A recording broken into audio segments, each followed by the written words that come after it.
Salam uşaqlar, bu videoda 14-cü səhifəni işləməyə başlayacağıq. Vaxt itirmədən keçək 51-ci suala. 51-ci sual qrafik tipli sualdır.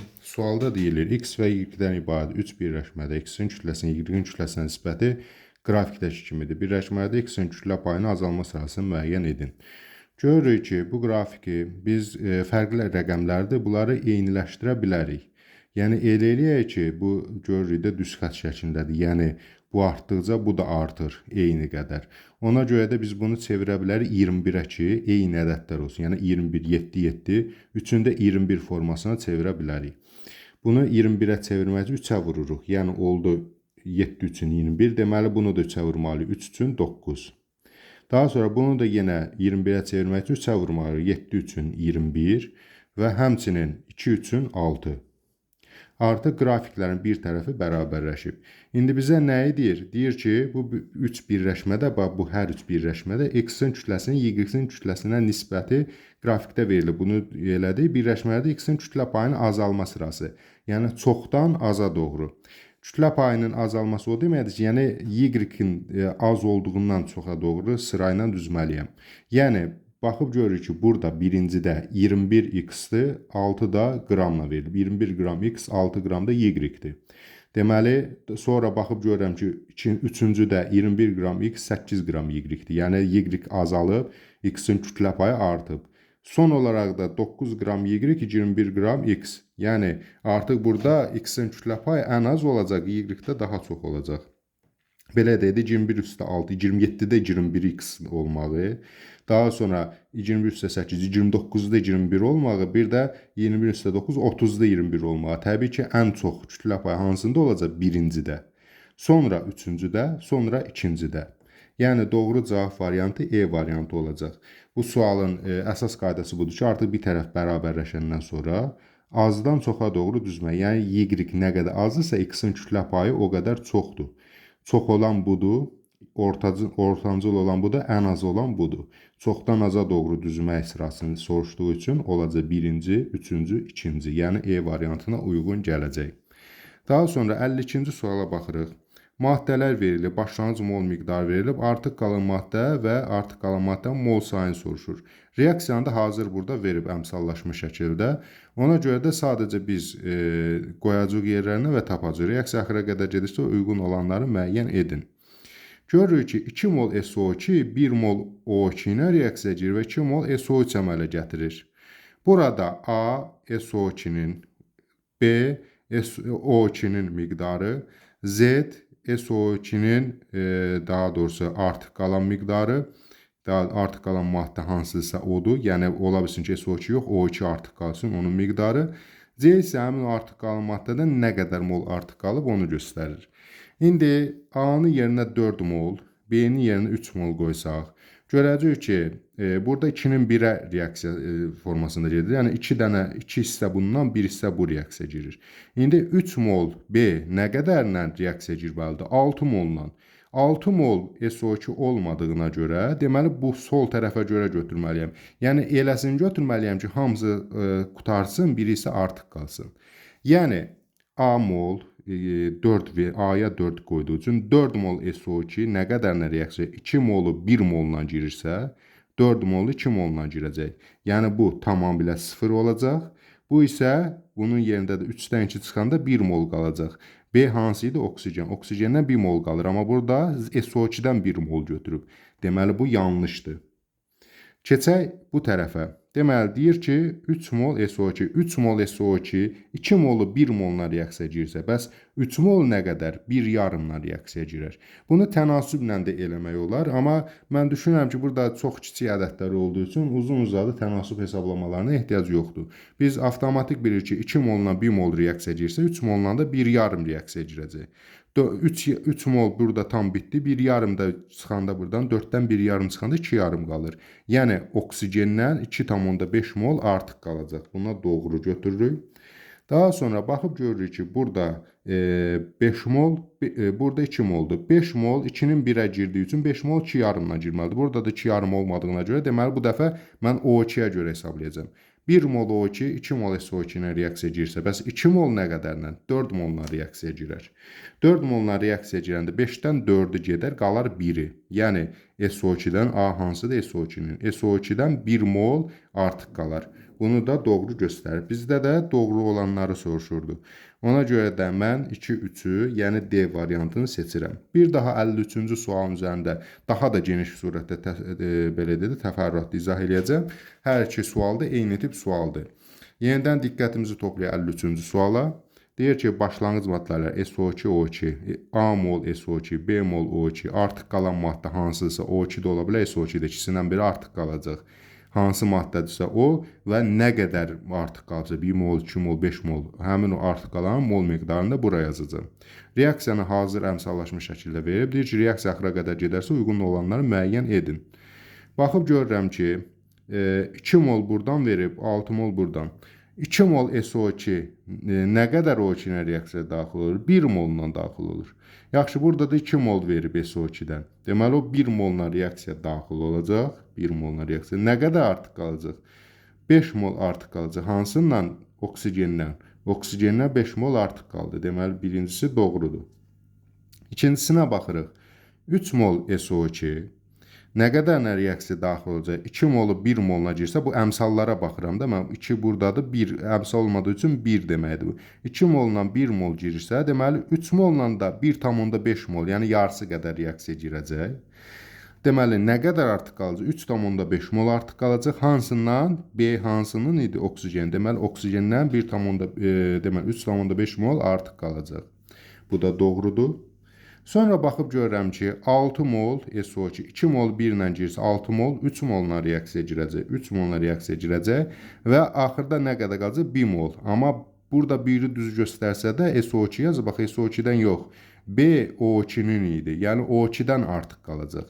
Bunun tək yanlış tərəfi buraya SO2 yazmalıdır. O2-dən artıq qalacaq. Bu da yanlış olduğuna görə biz 1-2-ni, yəni B variantını doğru variant kimi götürəcəyik. 54-cü suala baxaq. Hansı birləşmələrdə karbonun kütlə payı eynidir? Bunun üçün hər birinin omeqasının kütlə payını hesablamaq da olar. Məsələn, bir hesablayarıq. Nə bilim, karbon 12 tapdıq. Sonra bunda obş MR-ə bölərəm. Sonra karbonu obş MR-ə 24 eləcək. Burada 2 karbon var MR-ə. Bu şəkildə bir hesablaya da bilərəm. Amma təqribi bildiyi odur ki, karbon neçə dəfə artarsa, hidrogenlə oksigen də o qədər dəfə artsa, karbonun kütlə payı eyni qalacaq. Misal üçün, burada 1 karbon, 2 karbon, 2 hidrogen, 1 oksigen var. Burada isə 2 karbon, 4 hidrogen, 2 oksigen var. Yəni, sanki bunu 2 qatı qədərdir də 1 karbon, 2 karbon, 2 hidrogen, 4 hidrogen, 1 oksigen, 2 oksigen. Deməli, bunlar eyni qədər olacaqdır yekunda. Çünki bu 12-ni obş-MR-ə bölür. Burada 24-ü obş-MR-ə bölür, amma obş-MR-də 2 qat, ümumi MR-də 2 qat çoxdur. Çünki hər birindən 2 dənədir. Yəni 1 ilə 4 uyğun gələr. Kütlə payında hesablama qaydası əvvəlki mövzularda izah elədiyimə görə təkrar göstərmirəm. Məsələn, burada qısaca desək, 12 üstə 2 üstə 16, eləcə 30. Yəni 12-ni 30-a bölürəm, karbonu 30-a bölürəm. Burada isə 24 üstə gəl 32 üstə gəl, deməli 4. Bu da elədi 60. 24-ü 60-a bölmək 12-ni 30-a bölməklə eyni nəticəni əldə eləyəcəyik. Deməli, burada 1-4 uyğun gəlir. 55-ci suala baxaq. 55-ci sualda yenə qrafik tipli sualdır. Deyir ki, birinci birləşmənin formulu, bu birinci birləşmənin formulu AB2 olarsa hansı ifadələr doğrudur? Yəni, buradakı birləşməyə yazaq AB2, AB2. Sonra görürəm ki, deməli, ikinci birləşmə, üçüncü birləşməni tapmaq üçün baxıb görürəm, ikinci birləşmədə eyni qədər bu A-nın miqdarıdır, bu da B-nin miqdarıdır. Burada AB2-də 3 yarım A-dan var, 8 isə B-dən var. 3 yarım A, 8 B, bu şəkildə. İndi bu tərəfə baxıram, ikinciyə baxıram, görürəm yenə 3 yarım A var, 4 dənə B var. Deməli, A eyni qədər qalıb, A-dan bir dənədir, amma B 4, 8-dən 2 dəfə azdır. Yəni, B-ni 2-yə bölərəm, bu dəfə oldu, bu AB. Çünki hər ikisində 3 yarımda A eyni qalıb. Amma birincidə 8 qramdır, deməli B2-dir. İkincidə 4 qramdır, deməli tək B-dir. Sonra baxıb görürəm ki, üçüncü birləşmədə elə B-nin miqdarı eyni qalıb. İkinci ilə üçüncü də eyni qədərdir. Deməli, B-ni yazıram. Daha sonra görürəm ki, Amma burada A-nın miqdarı artıb da A 3,4 bu dəfə 7-dir. 7-də bu kəsişir. Deməli A-dan 2 qatı qədərdir. Yəni A2B-dir. Bundan əvvəlki səhifədə bir sual vardı, ona bənzər. Bu onun biraz mürəkkəb formasıdır. Ona görə tövsiyə edirəm ki, bütün səhifələrin izahlarını dinləyin. Buralarda bir sual olmalı idi. Bu sual idi, daha sonra bu sual idi. Ona bənzər, bu biraz onun mürəkkəbləşmiş açıq formasıdır. Yəni biz bax bu şəkildə formulaları müəyyən edə bilərik buradakı rəqəmlər əsasında. 56 da eyni sualdır. Onun da üzərində izah edəndə hansını ki başa düşməyirsiniz. Məsələn 55-i başa düşməyən də oxşar suallar var da. 56-ya baxın. Ondan sonra ümumiləşmiş formada siz artıq tam təfərrüatlı başa düşəcəksiniz. Çünki mən ilk sualı biraz qısa, ikinci sualı isə daha təfərrüatlı izah edirəm. Deməli, deyir ki, ikinci birləşmənin formulu A2B-dir. Xeyr, AB-dir. Bu yanlışdır. Sonra üçüncü birləşmə A2B-dir. Bəli, üçüncü A2B-dir. Deməli, bu doğrudur. İkinci birləşmə AB-dir. Bəli, ikinci birləşmə AB tapdıq. Bu da doğrudur. Üçüncü birləşmə A2B3 bu yanlışdır. Üçüncü birləşmə A-nın kütlə payı B-dən çoxdur. Baxaq, A-nın təbii ki 2 dənə A-dır, 1 dənə B-dir. A-nın kütlə payı B-dən daha çox olacaq. Yəni bu da doğrudur. İkinci birləşmədə B-nin kütlə payı A-dan azdır. İkinci birləşmə B ilə A eyni qədərdir. Əslində qalsa bu kütlə payı tam məntiqlə düz verməyib. Ola bilsin ki, heç məsələn B-nin kütləsi A-dan çox olmuş olsun ayrı. Onda təbii ki, çox olacaq. Amma indi də sualda nəzərdə tutulan məntiq başqa şey olduğuna görə biz 2, 3, 5-i götürə bilərik. Burada doğru cavab olacaq 2, 3, 5. Daha sonra 56-cı suala baxaq. 56-cı sualda da deyir ki, birinci birləşmənin formulu AB2 olarsa hansı ifadələr doğru deyil? Gətirirəm, bu birinci birləşmənin formulunu yazıram bura. AB2. Sonra baxıram, ikinci, üçüncü birləşmələrin formullarını müəyyən eləmək istəyirəm. Görürəm ki, ikinci birləşmə 3 yarımdır. Elə birincidə də 3 yarımdır. Baxın, fikir verin. Birinci də 3 yarımdır. İkinci də 3 yarımdır. Çünki kəsişmə nöqtələrini görürsünüz. Birincidə də buradan kəsişir. İkincidə də. Deməli, hər ikisində A 3 yarıma bərabərdir. Amma üçüncüdə isə 7-də kəsişir. Deməli, o 7 qramdır. Yəni, A tərəfləri ikincidə də tək A-dır. Üçüncüdə isə 2 A-dır. Yəni, A2-dir. Çünki bunlar 3 yarım, 3 yarımdır. Hər ikisində tək A-dır. Bunda isə üçüncü birləşmədə 7-dir. Ona görə A2-dir. B tərəfə baxsam, görürəm ki, bunda B2-dir, 8 qramdır. Amma həm ikincidə, həm üçüncüdə 4 qramdır. Deməli, bunun yarısı qədərdir. Yəni, B2-ni 2-yə bölürəm. Burada tək B düşür, burada tək B düşür. Yarısı qədərdir də 4, 8-in. Ona görə də 2-nin yarısı 1 ilə bir dənə B yazıram. Beləliklə, ikincinin formulu AB, üçüncünün formulu isə A2B olacaq. Əgər başa düşməsiniz, bir daha təkrar bu videoları əvvələ çəkin, təkrar diqqətlə qulaq asın. Deməli, ondan sonra ikinci birləşmənin formulu A2B-dir. Baxıb görürəm ki, xeyr, AB-dir. Amma bizdən doğru deyilləri soruşduğu üçün elə bunu mən götürməliyəm. Axı, burada doğru deyili soruşur. Daha sonra üçüncü birləşmə A2B-dir, doğrudur, amma mən doğrunu götürmürəm. İkinci birləşmə AB-dir, doğrudur, amma mən doğrunu götürməyəcəm. Üçüncü birləşmə A2B3-dür. Xeyr, A2B-dir, B3 deyil. Deməli, bunu da götürürəm. Bu çünki doğru deyil. A-nın kütlə payı üçüncü birləşmədə birinci və ikinci birləşmədən daha çoxdur. Müqayisə eləyəndə, bəli, bu cümlə ilə 5-ci, 6-cı sualda, bu 55-cinin cümləsi ilə bu cümlə daha doğru deyir. A-nın kütlə payı, bəli, üçüncü birləşmədə 1 və 2-yə nisbətən daha çoxdur. Bunu doğru olduğu üçün mən bunu götürməyəcəm. Aşağı baxaq, 6-cı B-nin kütlə payı ikinci birləşmədə 1-dən 3-dən daha azdır. Xeyr, 3-ə bərabər, 1-dən isə azdır. Belə götürə bilərdik. Amma ikisindən də azdır dediyi üçün bu yanlışdır. Yəni, doğru deyil, bunu da götürəcəm. Yəni, cavab olacaq 1, 4, 6. Beləliklə, 55-ci sualda oldu. Deməli, 2, 3, 5. Amma 56-cı sualda oldu 1, 4, 6. Keçək 57-ci suala. 57-ci sualda deyir ki, A mol argentum 2SO4, B mol natrium 2SO4 və C mol kuprum SO4-dən ibarət duzlar qarşı metalların ümumi kütlə payı 40%-dir. Yəni, gümüş, natrium, mis, bunlar metallar ümumilikdə 40%-dir. Qarşıda kükürt və oksigen kütlə payları üçün hansı ifadə doğrudur? Yaxşı, Gümüş, natrium, mis bu metallar 40% isə yerdə nə qalır? 60%. Yəni SO4 hissəsinə, hər üçündə SO4 hissəsi var da. SO4 hissəsinə 60% qalıb. Yazıram bura. SO4 hissəsinə nə qədər qalıb? 60% qalıb. İndi deyir ki, qarşıdakı kükürt və oksigenin kütlə payları üçün nə doğrudur? Mən baxım görürəm ki, kükürt 32 qramdır. Oksigen isə 16,4-ün 64 qramdır. Cəmi bir yerdə eləyir 96 qram. Yəni bu opşi bir yerdə 96 qramdır. 96-dan 32 qramı kükürtdür, 64 qramı oksigendir. Bunları ixtisar aparanda 96-da 32 neçə eləyir? 3də 1 eləyir də, çünki hər iki tərəf 32-yə bölünür. 96-da da 64 neçə eləyir? 3də 2 eləyir. Çünki hər iki tərəfi 32-yə bölündü, 3də 2 olacaq. Yəni bunun 3də 1-i kükürtdür, 3də 2-si oksigendir. Yaxşı, 60%-in 3də 1-i neçə eləyir? 20%. Deməli 20%-i kükürtdür. 3də 2-si neçə eləyir? 40%. Deməli 40%-i də oksigendir.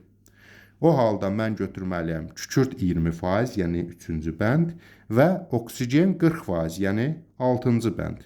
Qalanları isə yanlış olacaqdır. Eyni sual 58-ci sual da eyni tipli sualdır. Bunun da üzərində bir daha izah eləyək, siz daha ətraflı başa düşmüş olacaqsınız.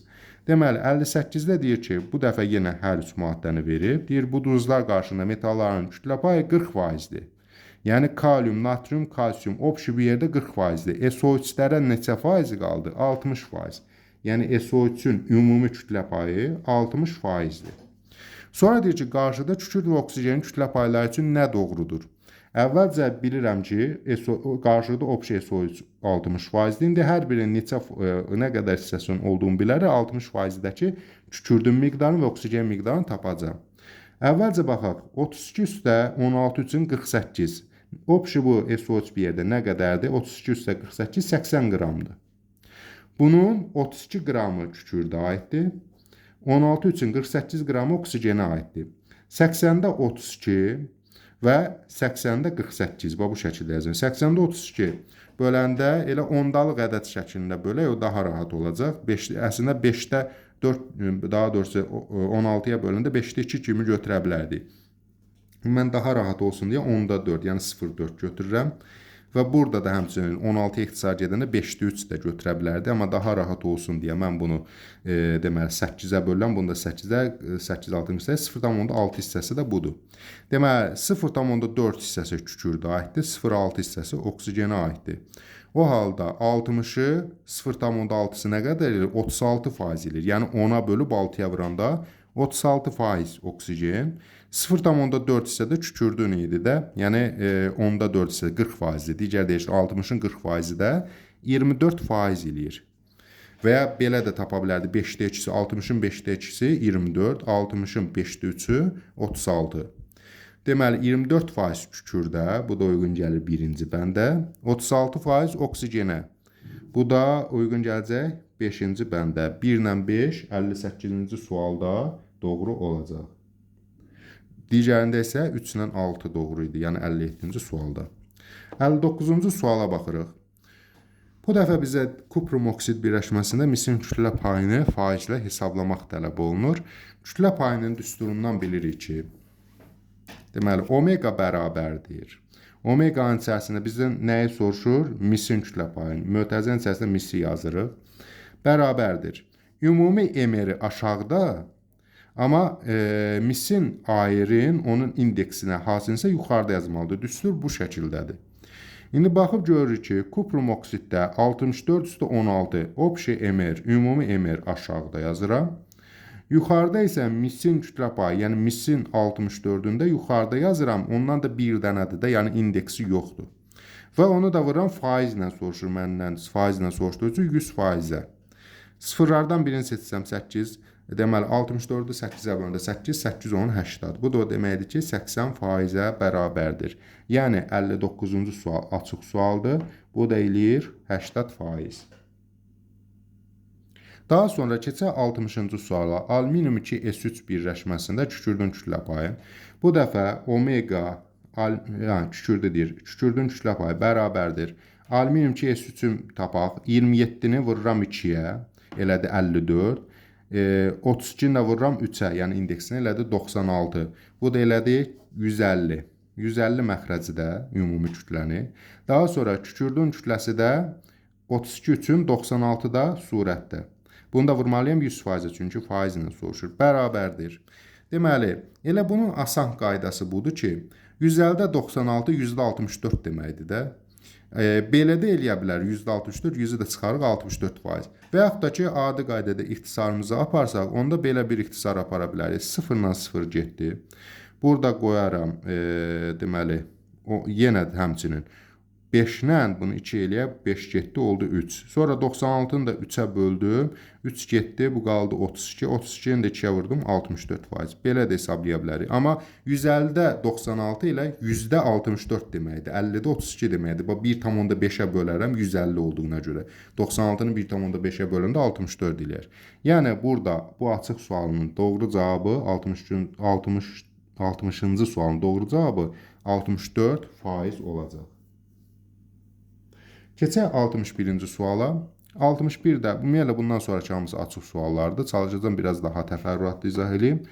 Deməli, deyir ki, CN, H4N, ON tərkibli birləşmədə hidrogenin kütlə payını hesablayın. Vərəqi dəyişək. Baxıb görürük ki, deməli, burada N-lərlə verildiyi üçün elə mən də düsturu N şəklində çıxarıram. Üzvü kimya keçəndə bunu çıxaracağım düsturu daha rahat qavrayacaqsınız. Amma indi onu deyək ki, karbonun kütləsi neçədir? 12. İndeksi neçədir? N.